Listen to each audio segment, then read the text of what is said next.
Hello guys, welcome to RP academy. तो start हो रहा है हमारा नया topic that is Indian labour force. अब इंडियन लेबर फोर्स के बारे में अगर हम बात करें तो ऑफ कोर्स जैसे कि आप पिक्चर में देख सकते हैं, इंडिया में लेबर फोर्स में भी काफी वेरिएशंस आपको देखने मिल जाएंगे, जैसे कि अर्बन रूरल एरियाज में। इसके अलावा आप देख सकते हैं कि जेंडर्स में आपको काफी ज्यादा यहाँ पर गैप्स देखने के लिए मिलते हैं एंड बहुत सारी यहाँ पर चीजें रहती हैं। तो आज हम लोग यही सारी चीजों को कवर करते हुए अपने इस लेक्चर में आगे बढ़ेंगे। तो सबसे पहले अगर हम बात करें कि भाई लेबर और लेबर फोर्स जो है उसको हम कैसे डिफाइन कर सकते हैं, तो हमारे पास में जो लेबर है ये काफी फंडामेंटल कॉन्सेप्ट है इकोनॉमिक्स में, जो कि रिप्रेजेंट करती है ह्यूमन एफर्ट्स को, हमारे फिजिकल और मेंटल दोनों ही। ठीक है, तो यहाँ पर हम क्या करते हैं, प्रोडक्शन कर रहे हैं गुड्स का और सर्विसेज का, क्योंकि कोई भी प्रोडक्शन यहाँ पर बिना किसी भी ह्यूमन इनपुट्स के, ठीक है, ऐसा नहीं हो सकता कि यहाँ पर चलो आर्टिफिशियल इंटेलिजेंस रोबोट सब भी आ गए तो इनको बनाने वाले तो ह्यूमन ही है। तो कुछ ना कुछ यहाँ पर ह्यूमन इनपुट तो जाना ही है। तो एक प्राइमरी फैक्टर ऑफ प्रोडक्शन इसे कंसिडर किया जाता है alongside land, capital and entrepreneurship. तो अगर आप किसी ऑर्गेनाइजेशन में वर्क करते होगे तो आप जानते होगे ह्यूमन को भी ह्यूमन रिसोर्स बोला जाता है, एंड यहाँ जो एचआर डिपार्टमेंट होता है वो कहीं ना कहीं उसी तरीके से काम भी करता है। तो टर्म लेबर फोर्स जो है ये क्या है, वो सेक्शन ऑफ पॉपुलेशन जो कि करेंटली इकोनॉमिकली एक्टिव है। यहाँ पर आपके एम्प्लॉयड लोग भी आ सकते हैं और करेंटली अनएम्प्लॉयड है लेकिन कोई काम ढूंढ रहे हैं और काम करना चाहते हैं, एक्टिवली वर्क सीख कर रहे हैं, दे वांट कि उनका कहीं ना कहीं यहाँ पर जॉब लगे या कुछ भी हो, ताकि वो देश की जो इकोनॉमिक ग्रोथ है उसमें कंट्रीब्यूट कर पाए, अपने लिए एक सैलरी यहाँ पर लेकर आ पाए या वेजेस, या फिर यहाँ पर एक इनकम जनरेट कर पाए। तो लेबर फोर्स जो है वो टोटल सप्लाई है ऑफ लेबर अवेलेबल, किसके लिए, जो कि गुड्स को भी प्रोड्यूस कर रही हैं और सर्विसेज को भी इकोनॉमी में। ठीक है, और ये हम कब देखते हैं, एक स्पेसिफाइड पीरियड में देखते हैं। ये याद रखना कि यहाँ पर एक स्पेसिफाइड पीरियड इंपॉर्टेंट होता है, क्यों होता है आगे समझाऊंगी। तो इकोनॉमिकली एक्टिव पॉपुलेशन क्या होगी, यहाँ पर वो सभी पर्सन्स रिगार्डलेस कि उनका जेंडर क्या है, जो कंट्रीब्यूट कर रहे हैं अपनी लेबर को, अपनी मेहनत को, ताकि यहाँ पर इकोनॉमिक गुड्स और सर्विसेज प्रोड्यूस हो पाए। तो ये एक टूल बन जाता है यहाँ पर from which labour force is measured. अब आती है बात कि भाई एम्प्लॉयड हैं हम, तो एम्प्लॉयड का मतलब क्या है। तो ILO that is International Labour Organization एक स्टैंडर्डाइज डेफिनेशन दे रही है कि भाई किसको हमें एम्प्लॉयड मानना है। तो आईएलओ के टर्म्स में यहाँ पर वो सभी पर्सन्स जिनकी एज जो है, ठीक है, वो यहाँ पर क्या है, वो यहाँ पर अबव अ स्पेसिफाइड एज है, और ये चाहते हैं, ये शॉर्ट रेफरेंस पीरियड अगर हम लेकर चले, फॉर एन एग्जांपल एक हफ्ता ले लें, एक दिन ले लें, ये दो कैटेगरीज में आएंगे, दोनों में से किसी एक कैटेगरी में। पहला आएगा पेड एम्प्लॉयमेंट, जहां पर वो इंडिविजुअल्स होते हैं जो कि वर्क करते हैं for an employer and receive करते हैं payment in the form of wages और सैलरी।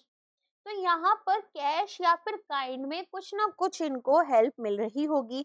जैसे कि पुराने जमाने में क्या होता था, लोग काम करते थे, फिर उनको कुछ गेहूं दे दिए, कपड़े दे दिए, है ना, पैसा ना देकर उनको इस तरह की चीजें दे दी गई। तो यहाँ पर एट वर्क हो सकते हैं। तो ये वो लोग होते हैं जो एक्चुअली परफॉर्म करेंगे कुछ काम ड्यूरिंग द रेफरेंस पीरियड। जब हमने यहाँ पर एक दिन देखा तो उस एक दिन में ये काम कर रहे थे अपने एम्प्लॉयर के लिए। अब हो सकता है कि यहाँ पर जॉब पर है लेकिन छुट्टी वगैरह लेकर बैठे हुए हैं, तो this includes people who have a job but यहाँ पर टेम्परली एब्सेंट हैं उस रेफरेंस पीरियड में, क्योंकि माइट भी यहाँ पर इलनेस हो गई, वेकेशन पर है, मैटरनिटी लीव हो सकती है, या फिर ट्रेनिंग के लिए आए हुए हैं। तो ये फॉर्मल अटैचमेंट है उनकी जॉब के लिए, और यहाँ पर ये एक्सपेक्टेशन है उनसे कि वो काम पर वापस रिटर्न करेंगे। तो ये तो कौन से लोग हो गए जिनको एम्प्लॉयमेंट मिला है, कहीं और से पेमेंट मिलेगी। दूसरे होते हैं सेल्फ एम्प्लॉयमेंट। तो यहाँ पर वो इंडिविजुअल्स आ गए जो खुद के लिए काम कर रहे हैं और उनका जो रेन्यूमरेशन है वो क्या है, अगर मेरे पास एक शॉप है और शॉप से मैंने सामान बेचना शुरू किया, तो कुछ सामान खरीदा, कुछ सामान बेचा, और जो मुझे यहाँ पर इसका कॉस्ट प्राइस और सेलिंग प्राइस का डिफरेंस है, अगर वो यहाँ पर सेलिंग प्राइस मेरा ज्यादा है तो प्रॉफिट के फॉर्म में मिलेगा। तो ये जो प्रॉफिट है यही मेरी इनकम है, यही मेरे रेन्यूमरेशन है। तो यहाँ पर हमारे पास में प्रॉफिट जनरेटेड होगा या फिर हमारी फैमिली गेन मानी जाएगी। तो एट वर्क अगर हम बात करें तो ये वो इंडिविजुअल्स हो गए जो काम को अपने खुद के बिजनेस में कर रहे हैं, फार्म में या फिर प्रोफेशनल प्रैक्टिस कर रहे हैं ड्यूरिंग द रेफरेंस पीरियड। जैसे डॉक्टर्स ने अपना खुद का क्लिनिक खोल लिया, राइट, तो यहाँ पर प्रोफेशनल प्रैक्टिस खुद पर प्रोवाइड कर रहे हैं, ट्यूशंस प्रोवाइड करते हैं लोग, या फिर खुद के फार्म्स होते हैं, खुद के बिजनेसेस होते हैं विद एन एंटरप्राइज, लेकिन काम पर नहीं है। तो वो इंडिविजुअल्स जो कि एक एंटरप्राइज ओन करते हैं, जैसे एक शॉप हो गई, एक फार्म हो गई, कोई सर्विस बिजनेस है, लेकिन अभी वो यहाँ पर किसी वजह से छुट्टी पर है या शॉप बंद है।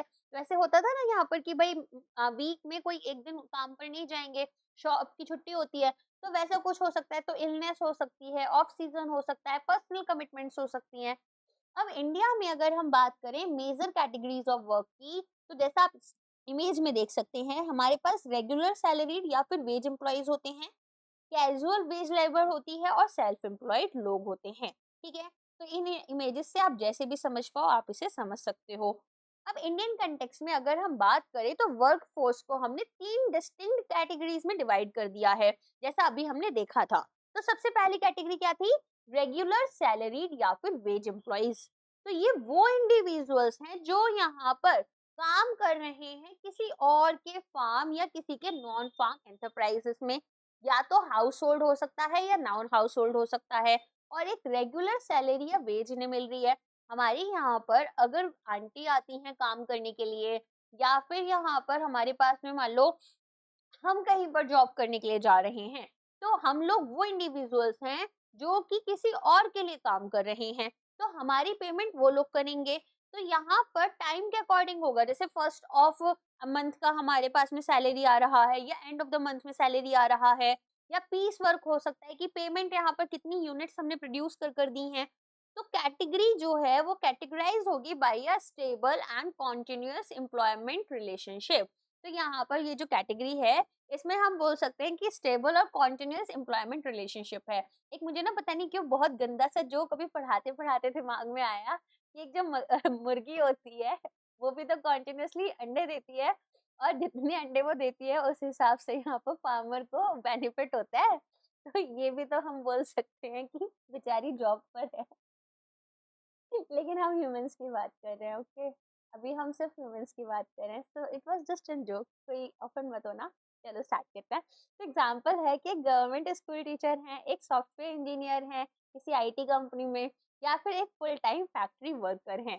तो यहाँ पर पेड अप्रेंटिसेस जो होती हैं वो भी इंक्लूडेड होती है। कुछ लोग यहाँ पर ट्रेनिंग्स वगैरह के लिए जाते हैं ना, शॉर्ट टर्म में भी उनको एम्प्लॉय कर लिया जाता है, तो वो भी इंक्लूडेड रहेंगे। देन आते हैं कैजुअल वेज लेबरर्स। अब यहाँ पर कौन होता है? वो पर्सन जो कि कैजुअली एंगेज्ड है किसी और के फार्म में या नॉन फार्म एंटरप्राइजेस में, तो ये रेगुलर काम नहीं है।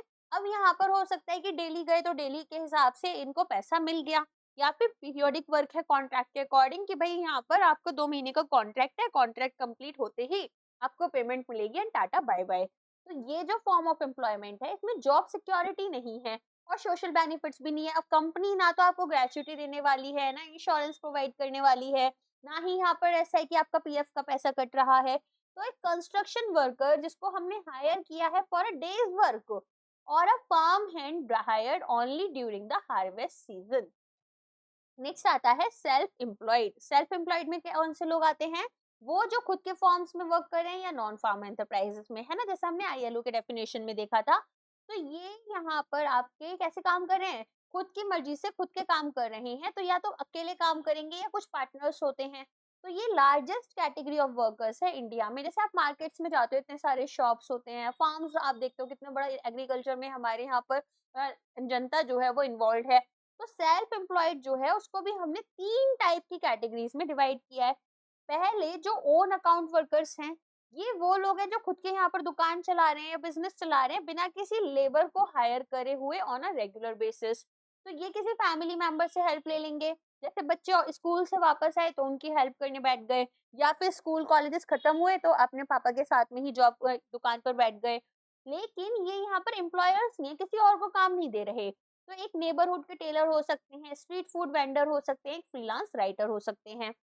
एम्प्लॉयर्स हो सकते हैं, ये सेल्फ एम्प्लॉयड पर्सन्स हैं जो खुद की एंटरप्राइज रन कर रहे हैं बाय हायरिंग लेबर। तो यहाँ पर ओनर्स भी होते हैं, ये मैनेजर्स भी होते हैं अपने बिजनेस के, ठीक है। तो जैसे एक कोई लार्ज कॉर्पोरेशन हो गई, जैसे मुकेश अंबानी हो गए, या फिर मोर कॉमनली बोल दो, या एक रेस्टोरेंट ओनर हो गए, ढाबा वाले भी हैं, उनके यहाँ भी लोग काम कर रहे हैं, तो वो भी इसी कैटेगरी में आ जाएंगे, ठीक है। देन आते हैं employers in house hold enterprises. तो फैमिली मेंबर्स जो हैं, उनको असिस्ट करने के लिए उनके हाउस होल्ड एंटरप्राइजेस में हम बेसिकली फुल टाइम या पार्ट टाइम बेसिस पर काम कर रहे हैं, लेकिन कोई सैलरी ऐसा हमें नहीं मिल रही। तो हमारी जो यहाँ पर मेहनत है, वो डायरेक्टली कंट्रीब्यूट कर रही है टू द फैमिलीज इनकम। तो एक सन है जो अपने फादर को हेल्प कर रहे हैं, जब वो यहाँ पर फैमिली की ग्रोसरी स्टोर को चला रहे हैं, या फैमिली मेंबर्स जो हैं वो साथ में काम कर रहे हैं in a small home based manufacturing unit. मैं ना अपना बचपन का एग्जांपल सुनाती हूँ। तो मेरे ताऊजी थे, अब तो खैर उनका डेथ हो चुका। तो उनका ना अपना यहाँ पर साड़ीज का पूरा स्टोर था। तो एक टाइम ऐसा होता था, अब तो खैर मॉल्स और शोरूम्स वगैरह बन गए हैं, तब तब शॉप्स वगैरह ज्यादा होती थी और हम लोग बहुत छोटे छोटे थे। तो बॉक्सेस बनाने होते थे, वो क्या करते थे, साड़ीज अलग से ले आते थे और बॉक्सेस अलग से लेकर आते थे। तो ना जब वो जैसे वो फ्राइडे को सामान लेकर आए और संडे को हमारी छुट्टी होती थी, तो हम सुबह में 2 घंटे सारे कजिन्स और भाई बहन मिलकर, मतलब हम लोग क्या करते थे, वो डब्बे बनाते थे। एंड वो बहुत हमें मतलब अच्छा लगता था काम करना। तो इससे क्या होता था, हमें कोई पैसे तो मिलते नहीं थे, लेकिन हम सब लोग मिलकर कर रहे हैं तो एक खेल खेल में अच्छी चीज हो जाती थी। तो तब हम क्या हो गए, हेल्पर्स हो गए अपने हाउस होल्ड एंटरप्राइजेस में। ओके, चलो आगे बढ़ते हैं। अब यहाँ पर एम्प्लॉयमेंट स्टेटस की बात करें, अगर हम measuring employment status in India, तो एनएसएसओ की अप्रोच लेकर चलते हैं, that is national sample survey office. ये स्पेसिफिक क्राइटेरिया यहाँ पर यूज करते हैं ताकि एम्प्लॉयमेंट को मेजर करें और अनएम्प्लॉयमेंट स्टेटस को भी देखें पॉपुलेशन के। तो प्राइमरी मेजर यहाँ पर क्या होता है, यूजुअल स्टेटस होता है। यूजुअल स्टेटस में क्या आएगा यहाँ पर, यहाँ पर एक पर्सन को हम क्लासीफाई कर रहे हैं as being in the labour force if they were either working or available for work for a major part of the 365 days preceding the survey। तो यहाँ पर ये देखो, ये ना बहुत इंपॉर्टेंट है, अगर आप इकोनॉमिक्स के एग्जाम देने जा रहे हो तो भी ये बहुत इंपॉर्टेंट है, याद रखना है इसको। यूजुअल स्टेटस में होता क्या है, यहाँ पर हम ये देखेंगे कि भाई हमारे पास में 365 दिन का एक साल है, उसमें मेजोरिटी ऑफ द टाइम ना ये पर्सन अवेलेबल है काम के लिए या तो काम कर रहे हैं, ठीक है। तो बेसिकली यहाँ पर एक लॉन्ग टर्म पर्सपेक्टिव हम लेकर देख रहे हैं कि प्राइमरी इकोनॉमिक एक्टिविटी एक इंडिविजुअल की ओवर द ईयर कितनी है। अब अगर हम इसको डिवाइड करना चाहें तो दो सब कैटेगरीज में डिवाइड कर लेंगे, एक है प्रिंसिपल स्टेटस और दूसरा है सब्सिडरी स्टेटस। प्रिंसिपल स्टेटस में क्या होगा, यहाँ पर एक प्राइमरी एक्टिविटी है कि भाई एक पर्सन जो है वो परस्यू कर रहे हैं मेजोरिटी ऑफ द टाइम। जैसे अगर मैं बात करूं, मैं यहाँ पर एक जॉब करती हूँ, ठीक है, और मैं आप लोगों को पढ़ा भी रही हूँ। तो अगर मैं सिर्फ पढ़ा रही होती और यहाँ पर आपको 365 डेज में एटलीस्ट मान लो, अगर हम यहाँ पर लेकर चले गए 28 20 30 दिन की भी छुट्टी ले लेते हैं, तो बाकी 335 डेज में अगर आपको पढ़ा रही हूँ, ठीक है, तो ये मेरा यूजुअल स्टेटस यहाँ पे प्रिंसिपल स्टेटस में चला जाएगा। तो यहाँ पर हमने एक पर्सन जो है वो एक वर्कर की तरह माने जाएंगे बेस्ड ऑन दिस क्राइटेरिया, और इनको हम क्या बोल रहे हैं, प्रिंसिपल स्टेटस वर्कर। तो अगर किसी पर्सन ने यहाँ पर एज अ फार्मर 9 महीने के लिए काम किया है साल में, तो ये फार्मिंग क्या है, उनकी प्रिंसिपल स्टेटस है, ठीक है। सब्सिडरी स्टेटस की बात करते हैं, तो ये आपकी वो इकोनॉमिक एक्टिविटी हो गई जहां पर एक पर्सन इंगेज्ड है फॉर अ शॉर्टर पीरियड, ठीक है, कम से कम यहाँ पर आप बोल सकते हैं एटलीस्ट 30 दिन के लिए तो ये अवेलेबल है ही। जैसे फ्रीलांसर्स होते हैं, तो यहाँ पर आप क्या कर सकते हो कि in addition to their public principal status, sorry public नहीं, तो एक पर्सन यहाँ पर एक वर्कर की तरह माने जाते हैं ऑन देयर सेकेंडरी एक्टिविटी, तो ये सब्सिडरी स्टेटस वर्कर हो गए। ओके, तो ये पर्टिकुलरली इंपॉर्टेंट होता है for capturing the work of individuals जिनका प्राइमरी स्टेटस यहाँ पर नॉन इकोनॉमिक हो सकता है, लेकिन वो लोग कंट्रीब्यूट कर रहे हैं टू द इकोनॉमी। ओके, जैसे स्टूडेंट्स होते हैं, स्टूडेंट्स ने फ्रीलांसिंग जॉब प्रोवाइड कर ली, तो यहाँ पर अब वो क्या बन गए कि ठीक है, उनकी एक सेकेंडरी एक्टिविटी भी साथ में चल रही है। अगर आप लोग यहाँ पर कॉम्पिटिटिव एग्जाम्स की प्रिपरेशन कर रहे हो, तो पहले साल तो ठीक है, पहले साल क्या करना है, अच्छे से कॉन्ट्रीब्यूट करो अपनी स्टडीज वगैरह में। लेकिन मैं हमेशा ये एडवाइस करूंगी कि सेकेंड ईयर से ना कुछ और साथ में फ्रीलांसिंग वर्क वगैरह आप साथ में ले लो, ठीक है, चाहे आप उसमें 1 घंटा 2 दिन का ज्यादा नहीं दो, लेकिन साथ में कुछ ना कुछ काम करते रहो ताकि आप रेलेवेंट रहो। बहुत बार ना अपने लोग 5 से 10 साल निकाल देते हैं एक जॉब के लिए और फिर यहाँ पर इंडस्ट्री में रेलेवेंट नहीं रहते। I am not just creating any kind of fear in your mind, I am just telling you कि you can go with that plan as well. उससे क्या होता है, एक कहीं ना कहीं स्टेबिलिटी आ जाती है, एक सिक्योरिटी ऑफ इनकम हो जाती है, बट एक बैलेंस बनाना डेफिनेटली बहुत इंपॉर्टेंट होता है। चलिए, एक कॉलेज स्टूडेंट है, ठीक है, प्रिंसिपल स्टेटस इनका क्या होगा, नॉन वर्कर, जो कि ट्यूशंस दे रहे हैं शाम में, तो सब्सिडरी स्टेटस इनका वर्कर हो गया। आगे समझ में? तो प्रिंसिपल स्टेटस और सब्सिडरी स्टेटस वर्कर्स जो हैं, यहाँ पर हम क्या करेंगे, हमें एक टोटल नंबर ऑफ वर्कर्स पता चल जाते हैं usual, principal and subsidiary status में। तो ये आपके लिए कॉम्प्रिहेंसिव व्यू दे रहे हैं इंडियन वर्कफोर्स का। नेक्स्ट आते हैं शॉर्ट टर्म मेजर्स। अगर हमें करनी है एम्प्लॉयमेंट स्टेटस की, तो यूजुअल स्टेटस तो हमें लॉन्ग टर्म व्यू दे रहा है कि भाई एक साल में क्या चल रहा है ना। उसके हिसाब से हमने क्या किया, यूजुअल स्टेटस में भी प्रिंसिपल स्टेटस और सब्सिडरी स्टेटस देख लिया। एक हमारे पास है कि भाई शॉर्ट टर्म में अगर हमें देखना है तो हम क्या करेंगे, तो शॉर्ट टर्म के लिए यहाँ पर एक डायनेमिक और इमीडिएट पिक्चर देखी जाती है लेबर फोर्स की। तो ये पर्टिकुलरली कब यूजफुल है, ताकि हमें सीजनल और इंटरमिटेंट वर्क यहाँ पर पता चल पाए। तो करेंट वीकली स्टेटस की बात कर लेते हैं सबसे पहले हम।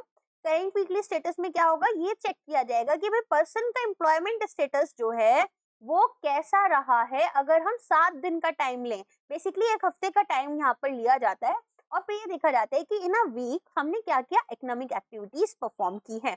तो क्राइटेरिया क्या रहेगा आपका एम्प्लॉयमेंट के लिए, एक पर्सन को हम यहाँ पर वर्कर अंडर CWS मानकर चलेंगे। CWS क्या था, करेंट वीकली स्टेटस, है ना। तो यहाँ पर हम ये बोलेंगे कि ठीक है, ये करेंट वीकली स्टेटस में है, अगर ये किसी भी इकोनॉमिक एक्टिविटी में at least 1 hour on any day यहाँ पर काम कर रहे हैं during that reference week. Okay, तो पर्पस क्या है कि ये हमें कैजुअल और शॉर्ट टर्म वर्क में बता रहा है कि हम कितना यहाँ पर काम कर रहे हैं। Year long usual status measurement approach यहाँ पर इसको कैप्चर नहीं करेगी। तो यहाँ पर क्या है कि एक वीक लिया, उस एक वीक में भी हमने देखा कि पर्टिकुलरली 7 डेज में से कोई एक दिन ऐसा होगा जिसमें इन्होंने 1 घंटे एटलीस्ट यहाँ पर काम किया होगा। तो ये किस में आ जाते हैं, CWS स्टेटस के अंडर आ जाएंगे। अब आता है CDS, that is current daily status.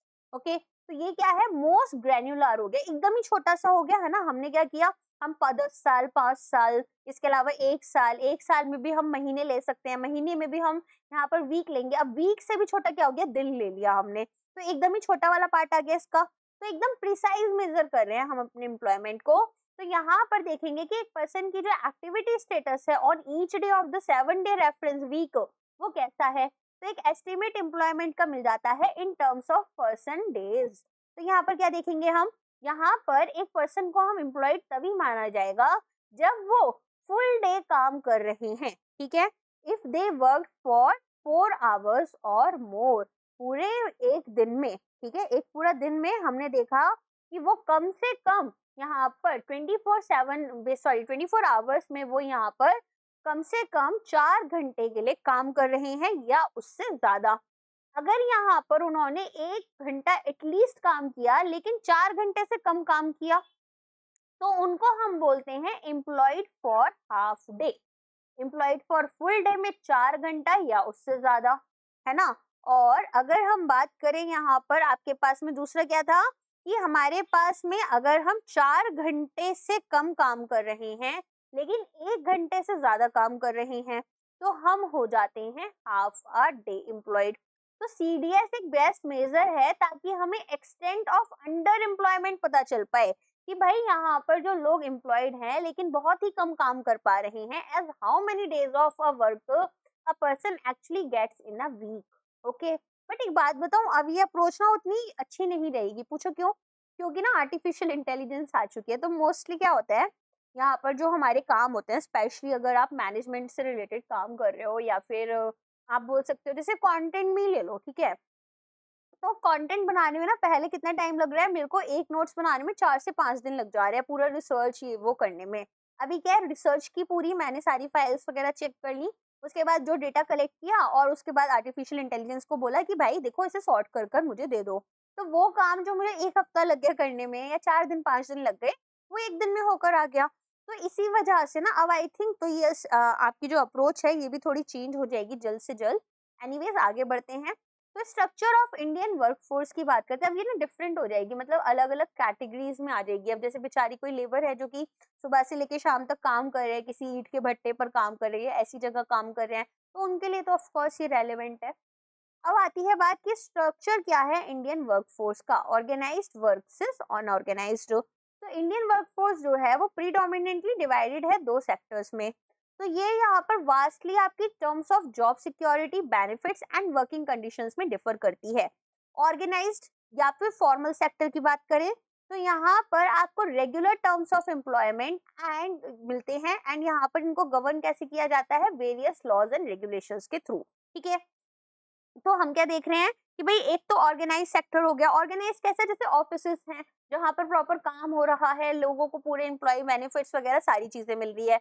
Unorganised कौन से हो जाते हैं, जैसे हमारे यहाँ पर कोई काम करने आ रहा है, तो यहाँ पर पब्लिक सेक्टर एंटरप्राइजेस हो सकती हैं जो कि 2/3 ऑफ द सेक्टर है इंडिया में, एंड प्राइवेट सेक्टर एंटरप्राइजेस जहाँ पर हमारे रिमेनिंग 1/3 लोग आ जाएंगे। तो की फीचर्स क्या है, जॉब सिक्योरिटी मिल रही है, वर्किंग आवर्स फिक्स्ड होते हैं, प्राइवेट में कहने के लिए होते हैं बट होते तो हैं ही।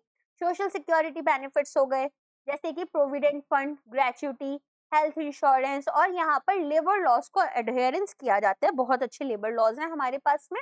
तो ये मैंने थोड़ा सरकास्टिकली बोला, फिर आप लोग सोचेंगे कि सच में है, नहीं है। Despite its importance, the organise sector जो है ये एम्प्लॉय करेगा less than 10% of India total workforce. ठीक है, अब ये सारी चीजों के बाद में भी हम ये देखेंगे कि भाई ऑर्गेनाइज सेक्टर में तो 10% से भी कम इंडिया की वर्कफोर्स एम्प्लॉयड है। अब आ जाते हैं अनऑर्गेनाइज्ड इनफॉर्मल सेक्टर के पास में।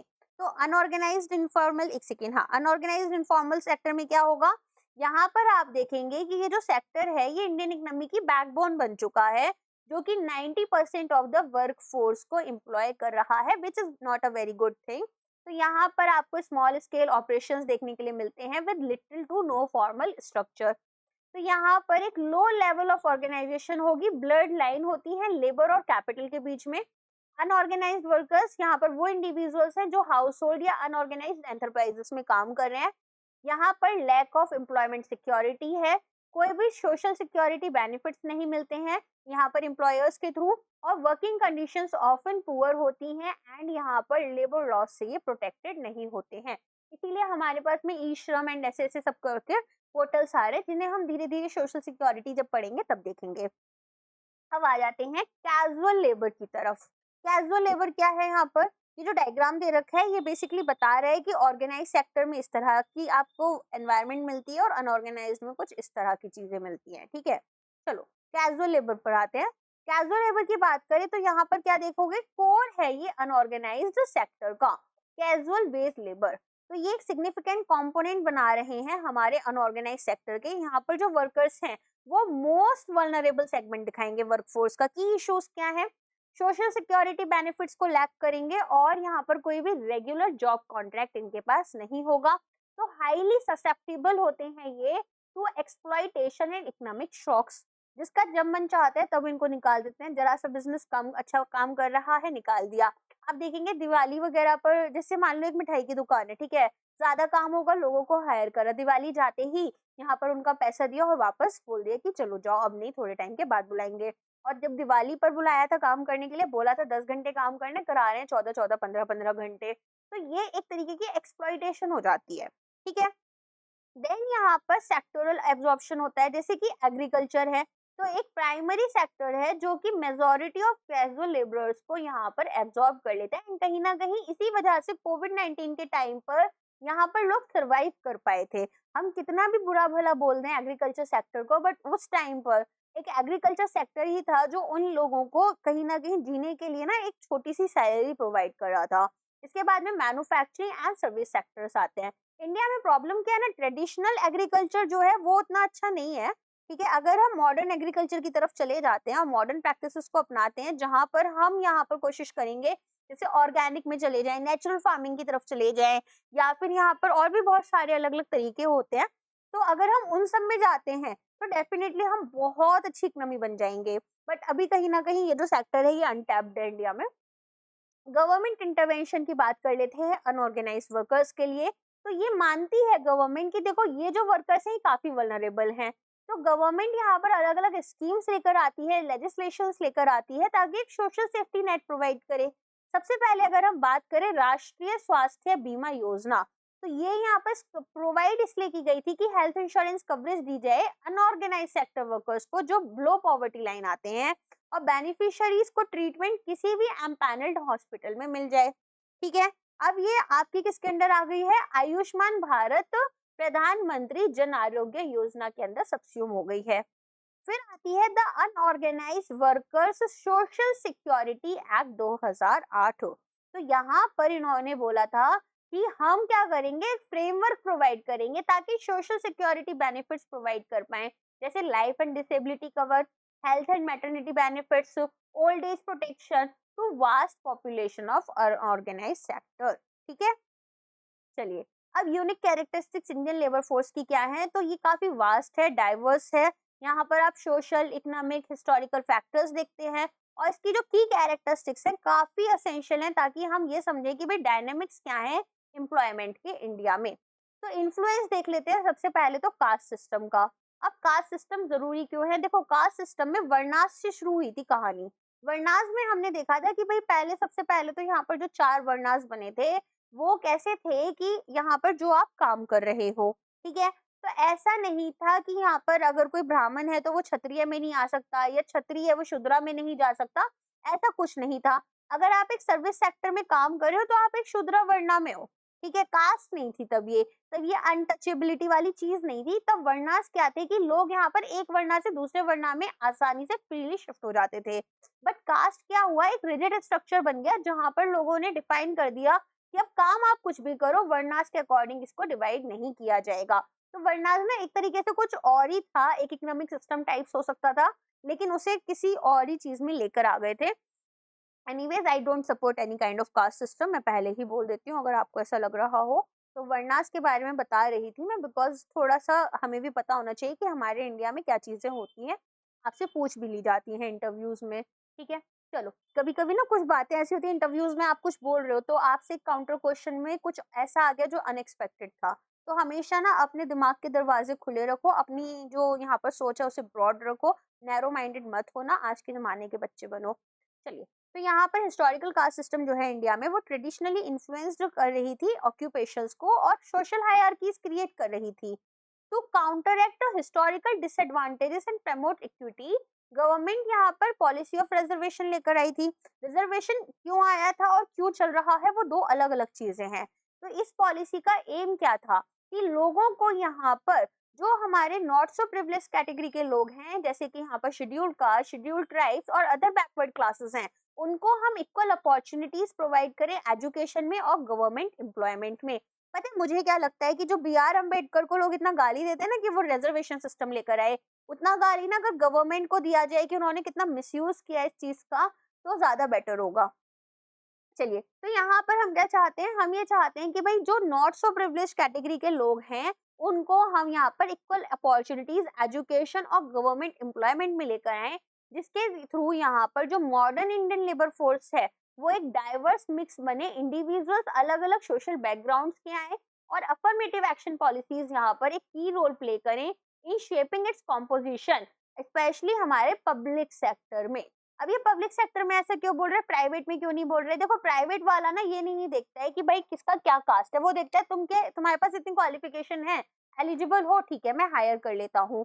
लेकिन पब्लिक सेक्टर में होता क्या है, रिजर्वेशन के थ्रू चलो हायरिंग हो भी जाती है, तो हम बहुत बार देखते हैं कि डिस्क्रिमिनेशन वाली जो चीज है ना वो कॉन्टिन्यूसली आगे बढ़ती है। ठीक है, चलो एजुकेशन एंड स्किल लेवल की बात करें तो एक सिग्निफिकेंट चैलेंज हमें देखने के लिए मिलेगा with in the Indian labour force, और ये क्या है, ओवरऑल लेवल ऑफ एजुकेशन और स्किल्स। समझ में आई? हमारे पास में उतनी अच्छी एजुकेशन नहीं है, इवन जो इंडिया की करेंटली एजुकेशन स्टेटस है वो ऐसी है कि वो पता नहीं सेंचुरीज ओल्ड चल रही है, जिसकी वजह से आज के टाइम में आप बहुत ही अच्छी जगह से भी पढ़ लोगे तो भी आप उतने ज्यादा एम्प्लॉयड हो नहीं पाओगे। ठीक है, इसी वजह से हम देखते हैं आईआईटीएस जो है वो भी इस टाइम पर उतने अच्छे पैकेजेस नहीं उठा पा रहे हैं, जॉब्स नहीं मिल रही है, सबको नहीं मिल रही, कोई एक दो लोग का एग्जाम्पल दोगे तो बात नहीं बनेगी, हम जनरल वर्जन में बात करेंगे।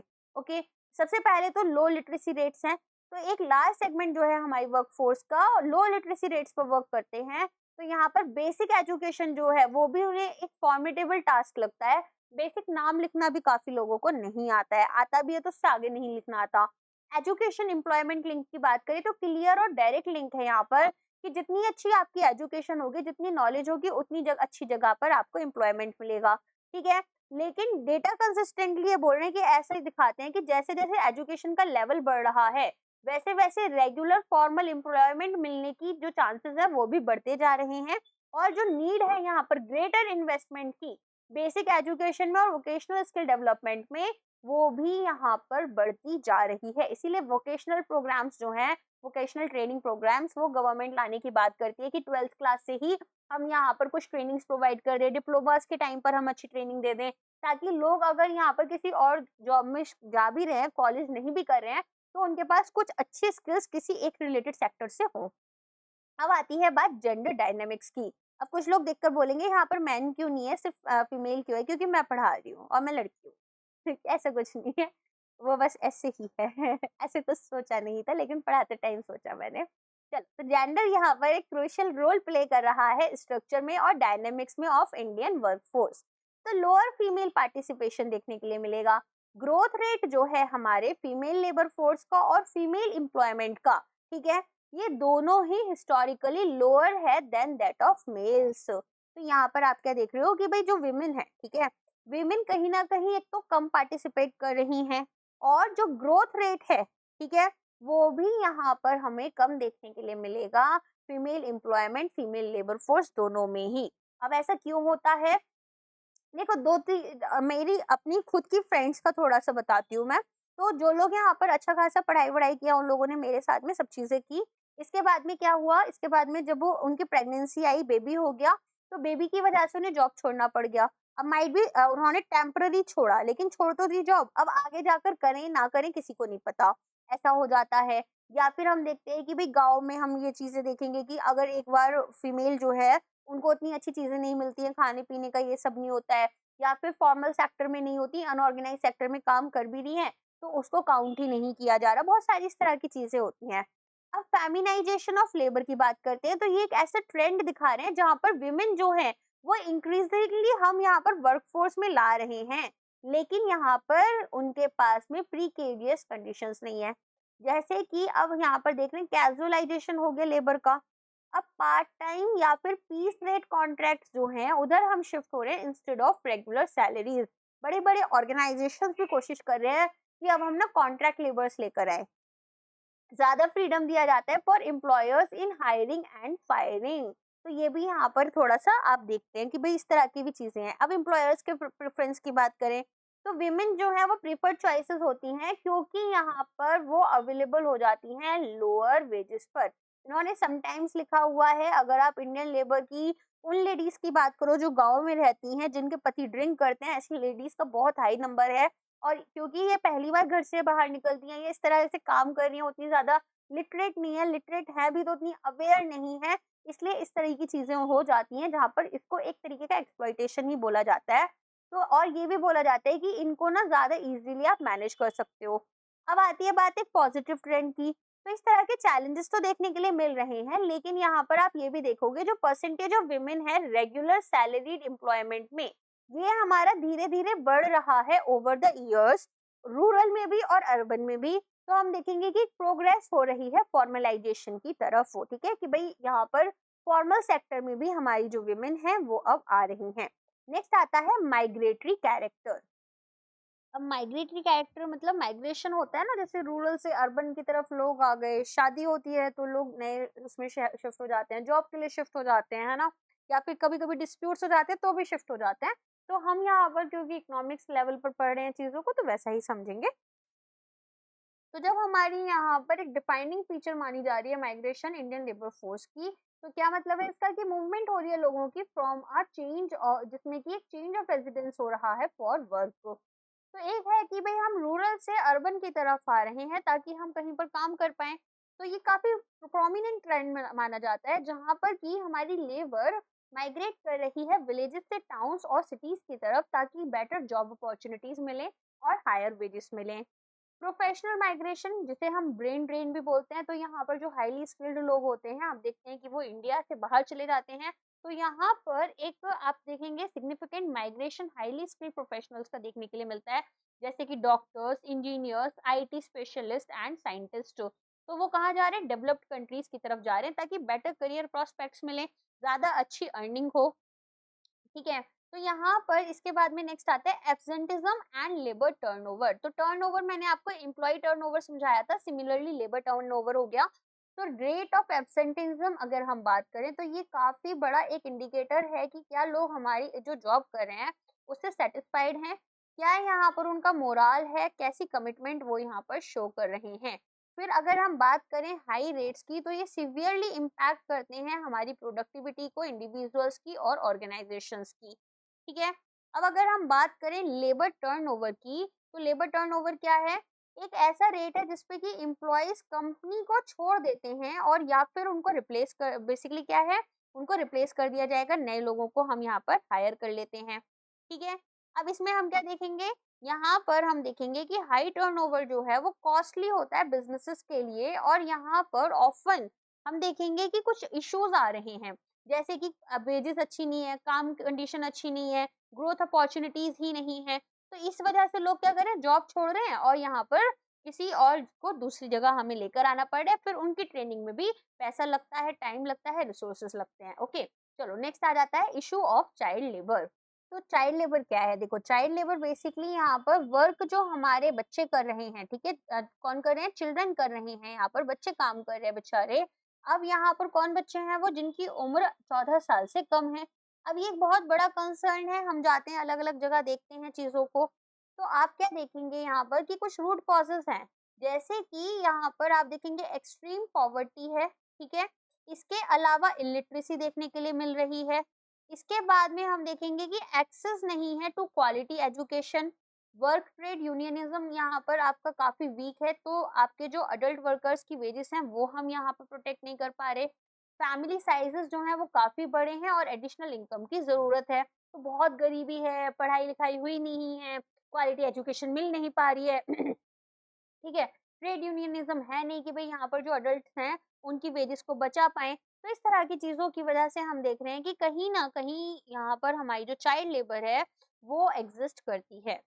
Now talking about government policy, तो नेशनल पॉलिसी जो है वो हमारी आई थी ऑन चाइल्ड लेबर, एंड ये फॉर्मुलेट कब हुई है? ये हुई है आपकी 1987 में, जिसमें कि कोर ऑब्जेक्टिव इसका सिंपल सा ये था कि भाई देखो, हमें ना इरेडिकेशन करना है चाइल्ड लेबर का, और जो प्रोटेक्शन है हमें वो सभी चिल्ड्रन का यहाँ पर करना होगा। किस चीज से करना है? जो इकोनॉमिक एक्सप्लॉयटेशन हमें देखने के लिए मिल रही है हमारे चिल्ड्रन की, राइट। अब लेबर एडमिनिस्ट्रेशन किस तरह से हो रही है इंडिया में? तो यहाँ पर आप देखेंगे कि रिस्पॉन्सिबिलिटी जो है वो शेयर की जा रही है सेंट्रल और स्टेट गवर्नमेंट्स के बीच में।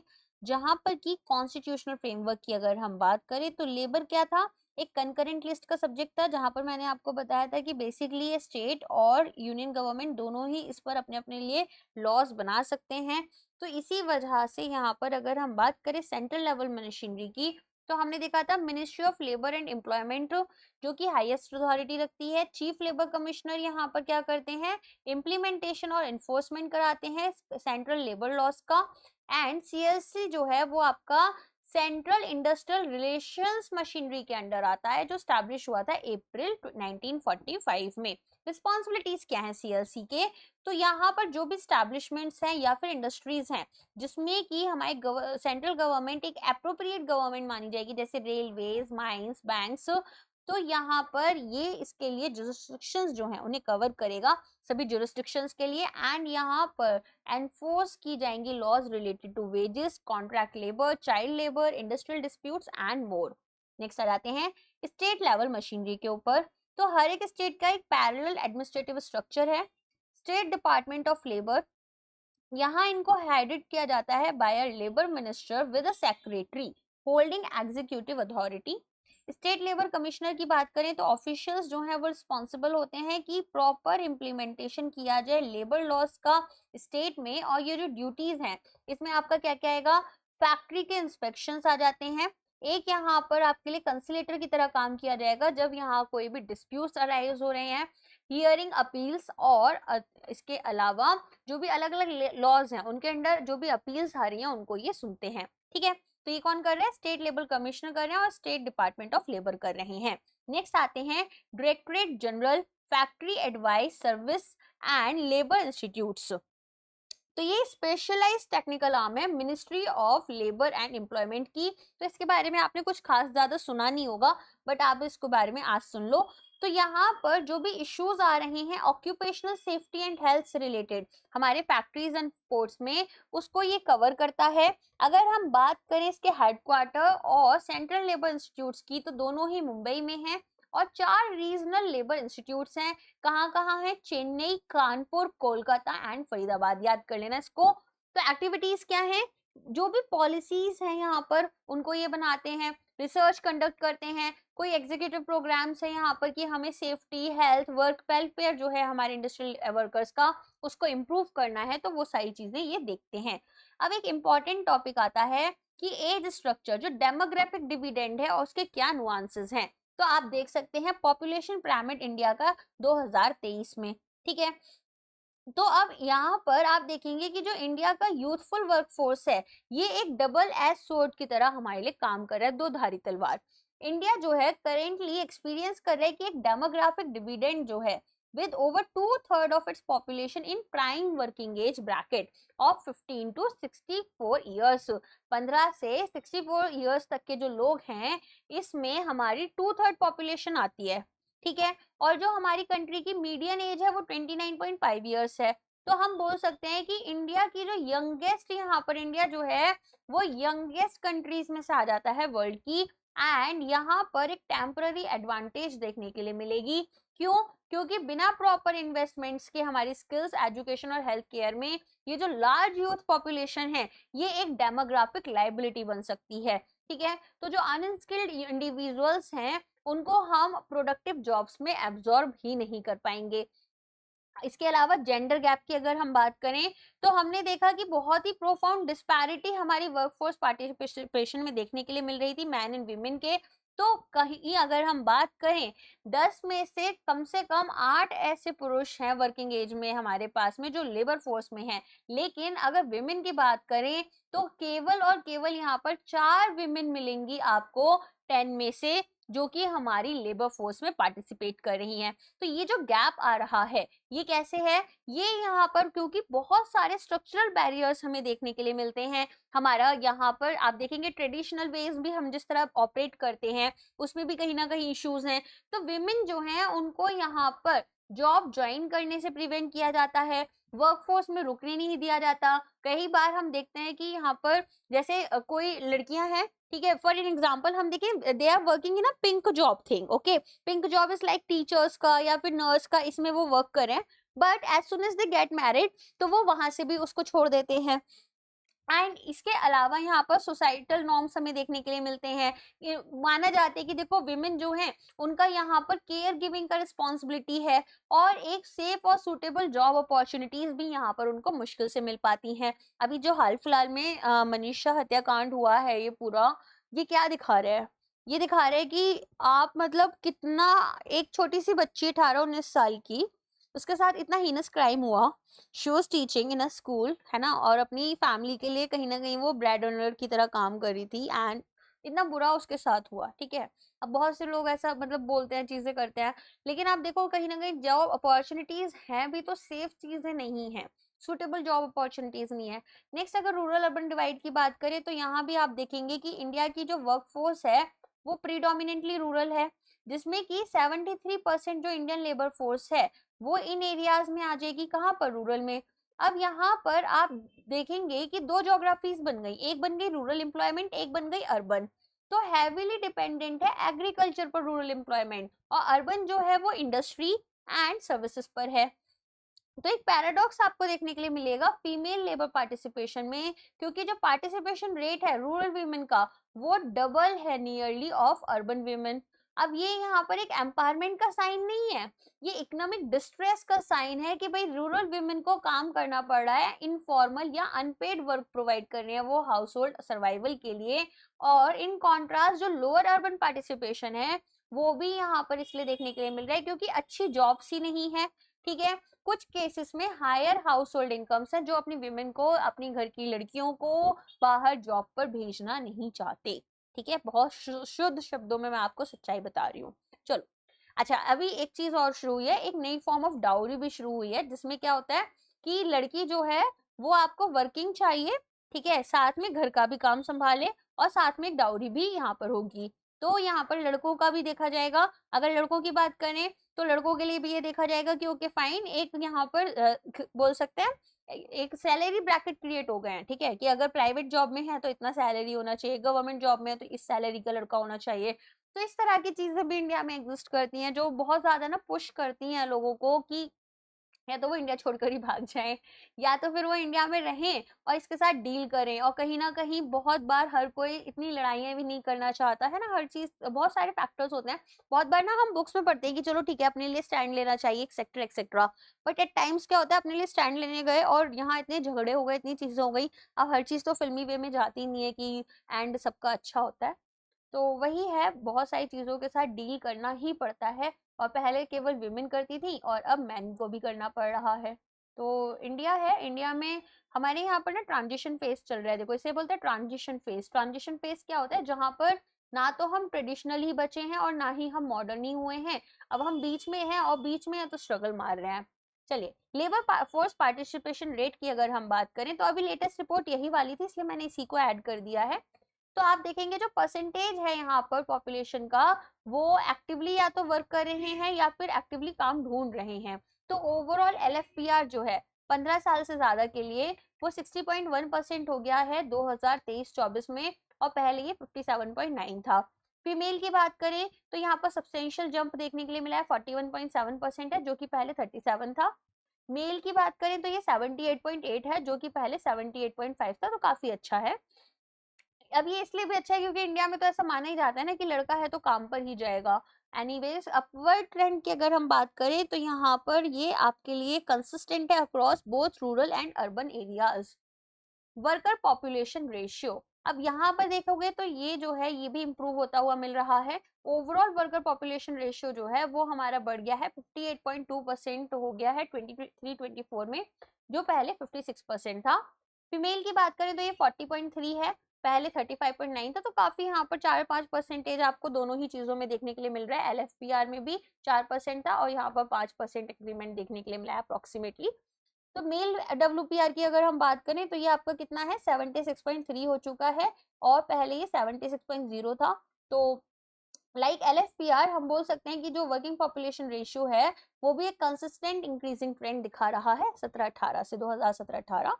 अनएम्प्लॉयमेंट रेट की बात कर लेते हैं, ये काफी स्टेबल चल रहा है। तो ये क्या है कि भाई कितने लोग हैं यहाँ पर लेबर फोर्स में जो कि यहाँ पर अनएम्प्लॉयड हैं। तो ओवरऑल अगर हम बात करें तो ये आपका अनचेंज्ड है, जो कि पहले भी 3.2 था अब भी है। मेल अंडर अनएम्प्लॉयमेंट का देखें तो 3.2 हो गया है, पहले 3.3 था। फीमेल का बढ़ गया है, 3.2 हो गया, पहले 2.9% था। तो यहाँ पर स्लाइटली इंक्रीमेंट देखने के लिए मिला है। Overall long term of for unemployment since 2017-18 यहाँ पर हमें एक सिग्निफिकेंट डिक्रीज देखने के लिए मिला है, ठीक है। तो अगर हम बात करें कि ठीक है अभी थोड़ा सा हम देख रहे हैं कि लेबर यहाँ पर वर्किंग पॉपुलेशन रेशियोस में हमारी अनएम्प्लॉयमेंट रेट तो थोड़ी गड़बड़ चल रही है, लेकिन लॉन्ग टर्म में काफी अच्छी चल रही है, ठीक है। चलिए, अब ये चैप्टर जो है हमारा चैप्टर 2 ये भी कंप्लीट हो चुका है, और आज था डे 3 हमारा। तो अगर मैं बात करूं यहाँ पर यूपीएससी, ईपीएफओ, ईओ, एआईओ की, तो आपके लिए हम पीडीएफ कोर्स लेकर आते हैं। तो जितनी चीजें मैं आपको यहाँ पर पढ़ाती हूँ क्लास में, इसी के टॉपिक वाइज डिटेल नोट्स आपको मिल जाते हैं, डाउनलोडेबल प्रिंटेबल समरी शीट्स मिल जाती हैं, 15 full length mock test, most important 1500 MCQs, और यहाँ पर सिलेबस जो है वो आपका पूरा कवर किया जाता है। कोर्स आपका 1 अगस्त से शुरू हो रहा है, वैलिडिटी आपकी टिल एग्जाम है। अच्छा, अब आपके मन में तुरंत डाउट आ गया होगा कि मैम आप जो पढ़ा रहे हो इससे थोड़ा ज्यादा पढ़ाओगे क्या कोर्सेस में, पीडीएफ जो आप दोगे? तो नहीं, देखो, या तो मैं पढ़ाती नहीं हूँ, पढ़ाती हूँ तो पूरा पढ़ाती हूँ, ठीक है, मेरा सिर्फ ये रूल है। तो यूट्यूब पर जो हम पढ़ा रहे हैं, जो सब्जेक्ट्स हम पढ़ा रहे हैं वो कंप्लीट करवा रहे हैं, जो हम नहीं कंप्लीट कराएंगे तो यहाँ पर ऐसा हो सकता है कि टाइम की लिमिटेशन हो जाए, बाकी कंटेंट में ऐसी कुछ वो नहीं करेंगे कि अच्छा आप हमारे अनपेड स्टूडेंट हो या पेड स्टूडेंट हो, ये सब सोचकर मैं पढ़ाती नहीं हूँ, ठीक है? वीडियो पसंद आए तो लाइक करना, शेयर करना अपने दोस्तों के साथ में, ग्रुप्स में शेयर कर देना यार, थोड़ा बहुत आप भी हमें थोड़ा मोटिवेट कर सकते हो, है ना? और साथ में चैनल को सब्सक्राइब कर देना। जितना आप लोग यहाँ पर वीडियोज़ माँगते हो, जो चीज़ें आप जो भी सब्जेक्ट कवर करने के लिए बोलते हो, मैं कोशिश करती हूँ टाइम निकाल कर वो सब्जेक्ट्स आपके लिए कवर करूँ, तो आप भी थोड़े से एफर्ट्स डाल लेना, ओके? चलो अब मिलते हैं हमारे नेक्स्ट लेक्चर में। इसके अलावा ईपीएफओ का हमारा टेलीग्राम ग्रुप और चैनल है, साथ में आरपी एकेडमी का भी टेलीग्राम ग्रुप चैनल है, आप उन्हें भी ज्वाइन कर सकते हो। आरपी एकेडमी की एप्लीकेशन भी डाउनलोड कर सकते हो एंड कुछ और हमसे चाहिए तो वो भी आप कमेंट सेक्शन में बता सकते हो। लेक्चर कैसा लगा ये भी कमेंट में ज़रूर बताना। Thank you so much.